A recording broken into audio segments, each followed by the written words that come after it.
Good morning and welcome to Newsfirst Prime Time Sunrise. It's the 3rd of March 2014. You're joining us live and direct from our Colombo studios here at Newsfirst. I'm Sonali Wanikapatake. We start off with a look at the stories making the headlines this morning.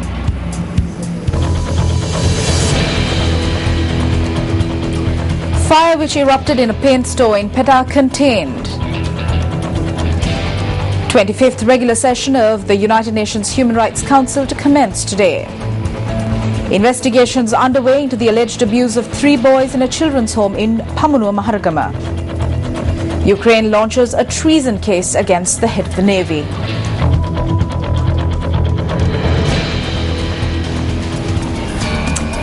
A fire erupted in a paint store in China Avenue, Petah last night.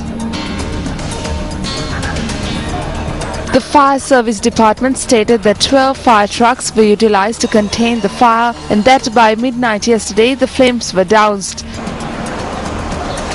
The police media unit stated that no casualties were reported as a result of the fire. Investigations into the incident are ongoing.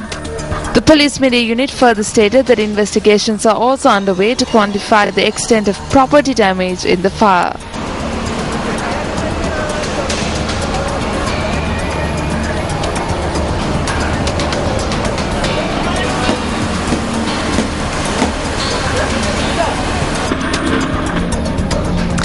Well, to give us more information, joining us live is the Chief Fire Officer of the Fire Services Department, Mr. Rohitha Fernando. Good morning, Mr. Fernando. Good morning. Thank you very much for joining us. Now, putting out a fire is an arduous and a very complicated and specialist task. Can you briefly tell us the process involved from the point that a fire is reported to you until the flames are finally doused? Yeah, actually the fire was informed to the Petah fire unit around 10:58 p.m. last night, and at the same time we respond from the Petah fire station, our headquarters, at the same time our substation 2 at Hedjawat. Almost 6 fire engines attended the fire, and about 30 firefighters fought the fire around 1.5 hours, and we completely under control the fire.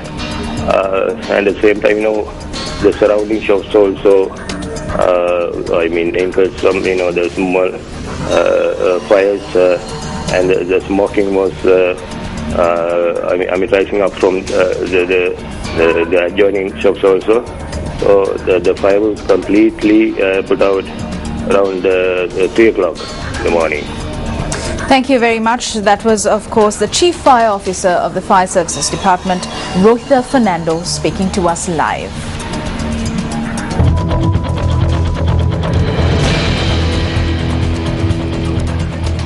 On to another one of our lead stories this morning. The 25th regular sessions of the United Nations Human Rights Council will get underway today. Now, the session will conclude on the 28th of this month. Over 100 reports are to be presented covering a wide range of human rights themes and countries at the 25th session of the United Nations Human Rights Council in Geneva. UN Secretary General Ban Ki-moon will open the 25th regular sessions at 9 a.m. Geneva time, commencing the 4-day high-level segment. 7 high-ranking officials from 47 member states will participate at the session. Presidential spokesperson Mohan Samaranayake stated that a delegation led by Minister of External Affairs Professor G.L. Peiris will represent Sri Lanka at the session. He added that Professor G.L. Peiris is scheduled to address the session on the 5th of this month. The Minister of External Affairs is expected to educate the international community of the development and reconciliation that Sri Lanka has reached following the end of the conflict. Meanwhile, the Human Rights Council stated that the report on Sri Lanka by the Human Rights High Commissioner's Office is due to be presented at the session on the 26th of this month. Commissioner of the Sri Lanka Human Rights Commission, Dr. Pratibha Mahanamaheva, stated that the 25th session of the UN Human Rights Council, which commences today, will be of great significance to Sri Lanka.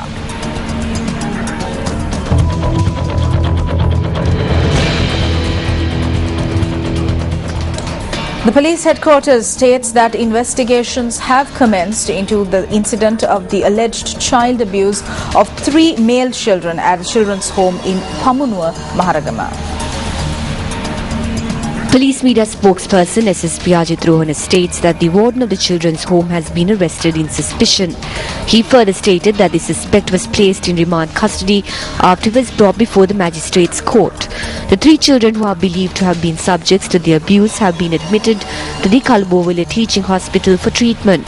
The suspects arrested in relation with the incident is a 28-year-old resident of Dambulla.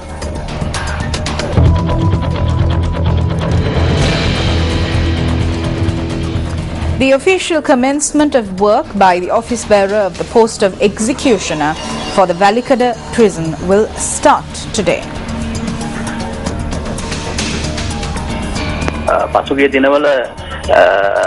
We have been taking in applications for the post of executioner for the Valikada and Bogambara prisons the past few days. We employed 2 executioners a few months ago, but as they did not report to work, we were compelled to appoint another person for the post.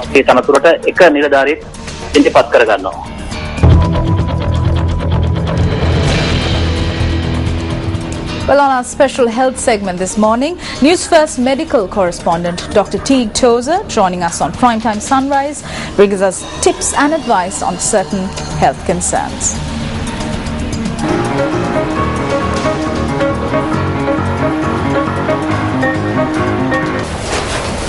Welcome to Your Health with Dr. Teague Tozer.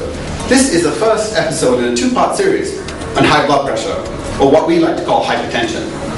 Did you know in your body there was a series of pipes that take blood all around the body, starting from the heart? Now, as we get older, the pressure within these pipes tends to build up, and that's what we call hypertension. But why is this all important? Well, did you know in the world the most common chronic condition is hypertension? In Sri Lanka, 1 out of every 3 adults suffers from high blood pressure. Of that, only 20% have adequate control of their pressure. Also, the #1 cause of death in Sri Lanka is coronary vascular disease. What risk factors are there for having blood pressure? Well, they're the things that you can't control. So, like your family history, your parents having high blood pressure, or your age, you can't really stop getting older. And then there are the things you can control, which is getting fat, smoking, having too much salt in your diet, or having little or no exercise at all.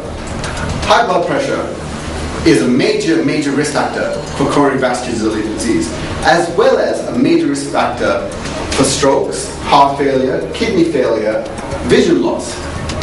So if we can control having high blood pressure, we can help control other conditions as well.